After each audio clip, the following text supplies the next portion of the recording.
Vamos à leitura do texto sagrado? Vamos todos juntos, mesmo assentados, do verso 1 ao verso de número 5. Diz assim a palavra de Deus. Todos juntos. Esperei confiantemente pelo Senhor. Ele se inclinou para mim e me ouviu quando clamei por socorro. Tirou-me de um poço de perdição, de um tremedal de lama. Colocou-me os pés sobre uma rocha e me firmou os passos. E me pôs nos lábios um novo cântico, um hino de louvor ao nosso Deus. Muitos verão estas coisas, temerão e confiarão no Senhor. Bem-aventurado o homem que põe no Senhor a sua confiança e não pende para os arrogantes, nem para os afeiçoados à mentira. São muitas, Senhor, Deus meu, as maravilhas que tens operado e também os teus desígnios para conosco. Ninguém há que se possa igualar contigo. Eu quisera anunciá-los e deles falar, mas são mais do que se pode contar. Amém. Glória a Deus. A arte de saber esperar. Esperei confiantemente pelo Senhor, e Ele se inclinou para mim e me ouviu quando eu clamei por socorro. Queridos irmãos, nós estamos vivendo um tempo novo e é interessante notarmos o fato de que esta semana saiu uma reportagem, nós compartilhamos com o grupo dos líderes da igreja, tanto presbíteros como diáconos, constatando um fato que algumas pessoas pensavam assim, na suposição de que pudesse ser uma realidade. E ela se torna, de fato, uma realidade quando se tem alguma maneira de comprovar cientificamente falando.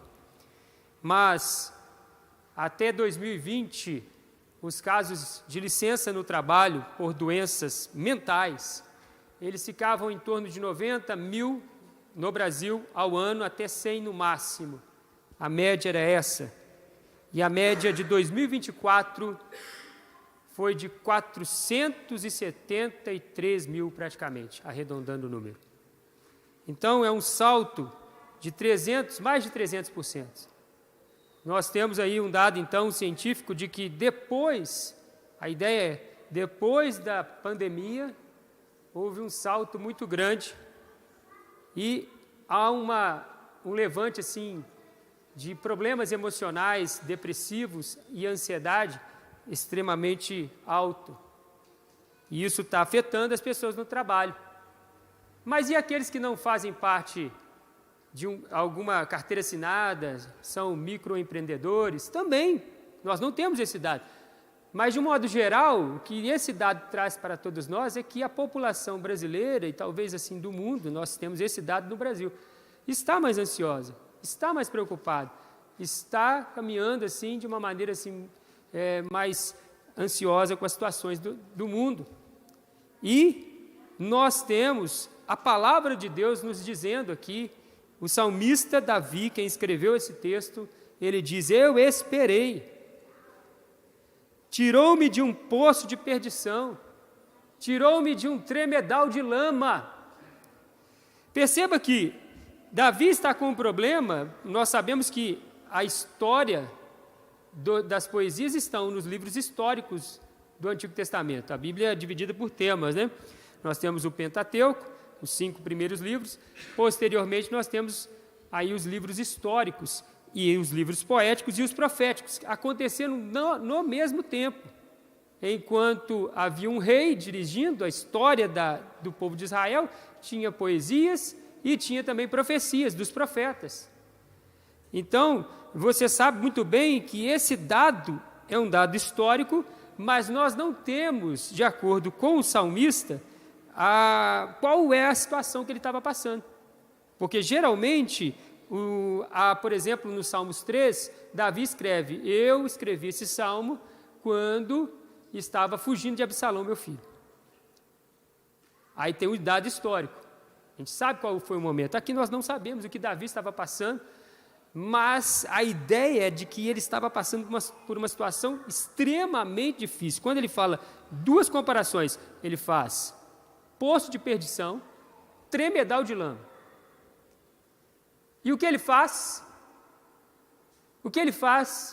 Ele ora, porque a chave do versículo está justamente no final. Eu esperei confiantemente pelo Senhor, e Ele se inclinou para mim e me ouviu quando eu clamei, quando eu orei, quando eu busquei a graça, quando eu busquei a presença de Deus, o Senhor me ouviu.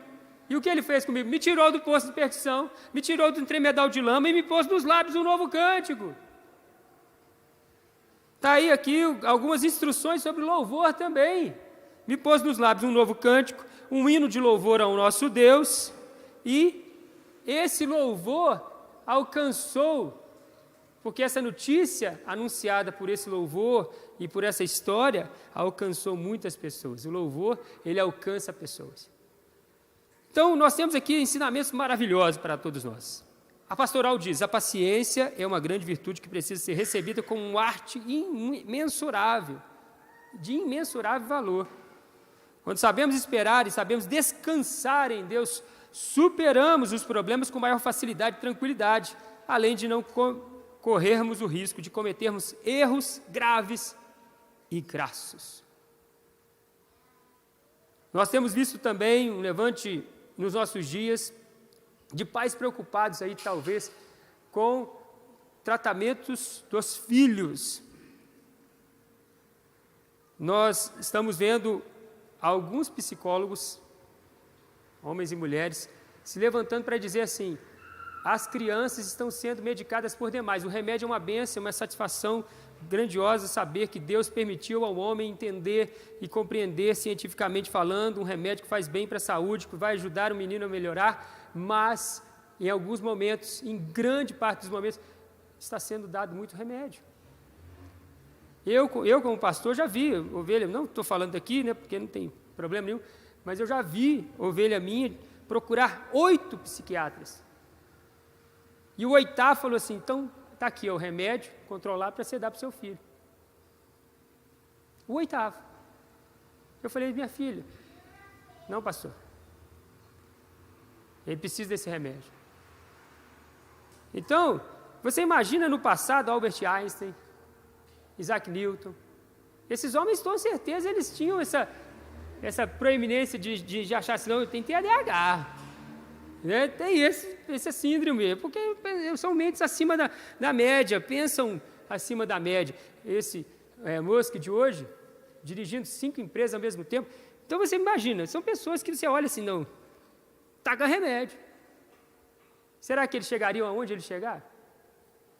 Então nós precisamos entender e compreender o nosso mundo com muita tranquilidade, serenidade e oração, direção de Deus.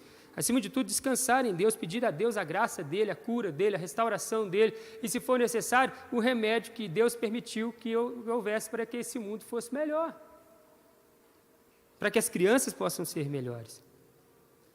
Esperei confiantemente pelo Senhor, e Ele se inclinou para mim e me ouviu quando eu clamei. Deus te ouve, querido. Deus atende o seu clamor. O texto fala de uma poesia de Augusto Branco para as meninas e para meninos, para todos nós. Não tenha pressa, menina. Quem não sabe esperar também não sabe valorizar. Quem se apressa em te ter não quer te conhecer, e quem não aprecia te conhecer, rapidamente irá te esquecer. Aprenda. Falo por mim, falo para mim, primeiramente. Vamos aprender a descansar em Deus. Quem sabe, não é isso que você precisa orar hoje. Porque quando você ora, você entrega um problema a Deus. E Ele nos ensina isso por meio do apóstolo Paulo. Não andeis ansiosos de coisa alguma, em tudo, porém, sejam conhecidos diante de Deus as vossas petições pela oração, pela súplica, sem esquecer-se das ações de graças. Então, nós apresentamos e esperamos. E de qual maneira nós vamos esperar? Tem que esperar mesmo? Não, o texto de Davi diz: esperei confiantemente. São 3 verbos: orar, esperar e confiar. Orar, esperar e confiar. Vamos repetir? Orar, esperar e confiar. Vamos fazer o primeiro? Para a glória de Deus. Esse ensinamento é de grande valia para meninos, para meninas, para todos nós. Se você quiser se colocar de pé, oh Deus, eu preciso aprender a esperar, preciso aprender a orar mais, a entregar mais, a confiar mais. Toda essa ansiedade tem trazido tanta preocupação, tantas angústias.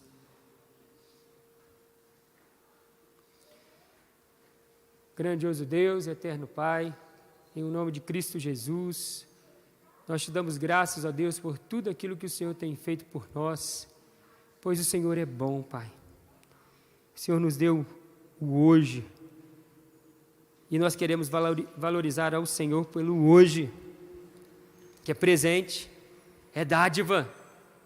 Recebemos esse presente ao abrirmos os olhos hoje pela manhã, ao levantarmos de nossas camas. Nós não vimos, mas o Senhor entregou nas nossas mãos esse presente, o hoje. E nesse hoje, a dádiva é maior. Estamos na tua casa, estamos ouvindo a tua palavra e estamos sendo edificados pela tua palavra, que é a verdade suprema sobre todas as coisas. Muito obrigado, Deus, por essa graça maravilhosa, por esse amor imensurável. Nós não temos condições de contar, mensurar tudo aquilo que o Senhor tem feito por nós, e como Paulo diz, nós também temos que dizer, nós ficamos constrangidos. É grande demais o amor do Senhor para conosco, apesar de nós, das nossas falhas, o Senhor nos amou, se entregou por nós e morreu a nossa morte. Portanto, nada nesse mundo pode trazer preocupações para o nosso coração, e as preocupações que existem, nós entregamos ao Senhor por meio de oração, e nós estamos fazendo isso aqui, neste momento. Todos os teus servos estão de pé, estão em casa, em nome de Jesus Cristo, nós erguemos as nossas mãos e entregamos ao Senhor. Toma, Senhor, nas tuas mãos, toma a nossa família, Pai. Toma a nossa igreja, toma nossas dores físicas, toma, Senhor Deus, as nossas dores emocionais, espirituais. Receba, Deus. Assuma o controle como nosso advogado, que é fiel, que é poderoso, para fazer infinitamente mais de tudo aquilo que possamos pedir, pensar ou imaginar. Toma, Jesus. E derrama a unção do Teu Espírito Santo sobre nós, a unção da graça, do amor e da gratidão também. E nós já te agradecemos. Louvado seja o Teu nome, para todo sempre. Em o nome de Jesus Cristo, nosso Senhor e Salvador, e que oramos. Amém. Glória a Deus. Você pode dar um graças a Deus? Amém. Um abraço do irmão que está do seu lado aí, que Deus te abençoe. Em nome de Jesus Cristo.